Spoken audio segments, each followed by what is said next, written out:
Last year కంటే ఈ సంవత్సరం గ్రోత్ 4.03% గ్రో కాగలిగాం. లాస్ట్ ఇయర్ కంటే ఈ సంవత్సరం గ్రోత్ 4.03%.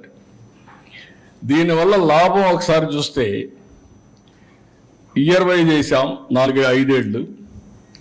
జీడిపి గ్రోత్ 15% వేసాం.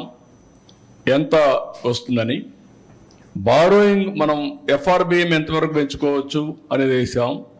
స్టేట్ ఓన్ రిసోర్సెస్ ఎంతవరకు వస్తాయని చెప్పి పెట్టాం. టోటల్గా ఎంతవరకు వస్తాయి. అడిషనల్ అమౌంట్ అవైలబుల్ ఇప్పటికీ దీనికి అవైలబుల్ మీరు చూస్తే 25-26కి 20,646 కోట్లు, 26-27 27,705 కోట్లు, 27-28 31,560 కోట్లు, 28-29 46,640 కోట్లు, 29-30కి 42,136 కోట్లు అదనంగా ఆదాయం వస్తుంది.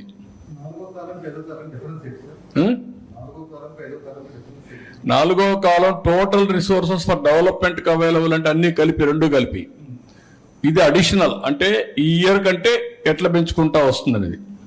ఇయర్ ఆన్ ఇయర్ ఎంత పెరుగుతుంది గవర్నమెంట్కి ఆదాయం అనేది ఫ్లెక్సిబిలిటీ. ఇంత గ్రోత్ వస్తే ఇది పెరుగుతుంది అనమాట. అదే కానీ ఇదైతే ఇది మామూలుగా ఇవన్నీ కూడా రెండు కలిపి బ్రేకప్ ఇచ్చాం దానికి. ఏది borrowing space, state own, total, ఈ రెండుకి టోటల్ అది. ఇది additional amount available for the state. 1% పెరిగితే ఎంత వస్తుందంటే ఫస్ట్ ఇయర్ 1,376, సెకండ్ ఇయర్ 1,847, మూడో సంవత్సరం 2,124, నాలుగో సంవత్సరం 2,442, ఐదో సంవత్సరం 2,809 కోట్లు 1% పెరిగితాయి.